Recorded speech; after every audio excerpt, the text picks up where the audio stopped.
I'm on my second day of actually elk hunting, this Colorado elk hunt. Tired and starting to get a little frustrated.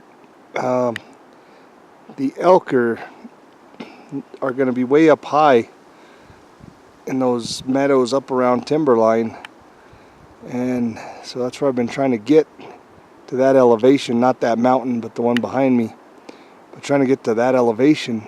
I just know that that's where the elk are going to be this time of year. It's still, even though it's really cold at night, it's getting pretty warm during the daytime.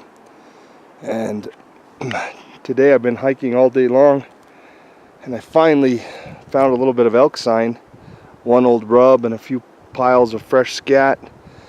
So I think I've finally gotten to the very lowest reaches of where they're hanging out. But unfortunately, it's taken me all day to get here. So now, instead of having the opportunity to be able to hunt it for a while, I got to turn around and head back. This is super steep terrain, and I don't want to be trying to hike back with my pack in the dark, or even with no pack in the dark. It would be a very dangerous situation. Just extremely steep, rocky, rugged, and I purposely chose to find an area that doesn't have any established trails because I wanted to get away from people. And having no established trails definitely keeps the people away, but for good reason, because this is very slow going, very tricky to navigate. So I don't know what I'm going to do tomorrow. I've pretty much given up on trying to get up the river valley because it's just so thick and tangled.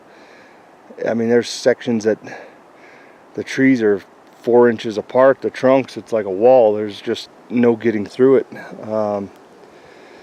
So I tried getting up on the slopes, but I got cliffed out every time. I encounter cliffs that I just can't get up and over. You almost need rock climbing equipment and that skill set too, which I have neither. So today I tried to do it across the slope. I'm kind of center slope here. It's been, I don't know, a little better, I guess. I can get through it, but it's really tough on the ankles. And I'm wearing Kinetrex Mountain Extreme boots, which provide a lot of ankle support, but after hours and hours of side hilling, it's just starts to wear on the joints. And then it's very slow going. There's a lot of downfall.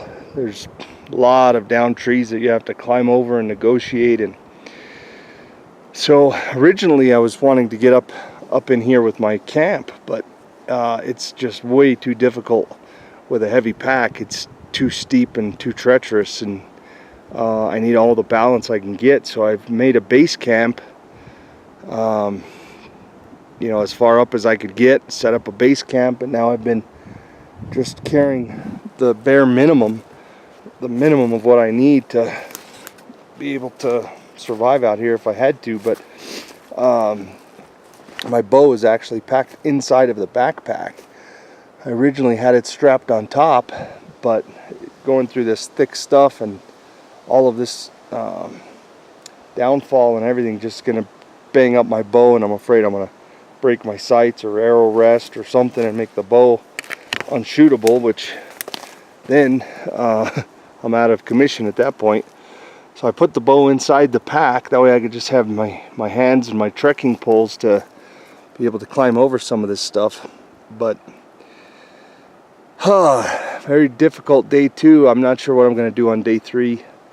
I've tried the bottom, that didn't work out real well. I tried the top, that was a super challenge. Side hilling hasn't been much better. Thinking tomorrow I might try the top again, just see if I can find a way around some of those cliffs. It's what makes it more difficult. My Onyx maps isn't working. I'm trying the mobile app, but somehow the maps that I've saved got deleted. I don't know exactly, but they're definitely not on my smartphone device, my Android. So I don't have any Onyx maps. I have my GPS, but I don't have the Colorado maps card. So I'm going off of a paper topographic map, which is helpful. I mean, I know approximately where I'm at and things like that, but that Onyx Maps is sure convenient for mapping an actual route, and it's a little tougher to do with paper maps. But I think I'll go back to camp.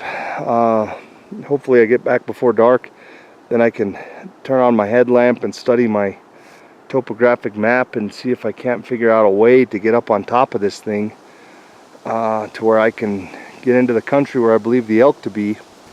And then if I can get on some elk, I gotta start thinking about what I'm gonna do about a pack out, because this is a heck of a challenge. But still got some time. Like I said, today I finally got into a little bit of elk sign, but I believe I'm at the very lower elevations where they're spending any time, and it's taken me an entire day to get here, so no time to hunt it. But I'll go back to the drawing board, and hopefully we'll have a more successful day 4.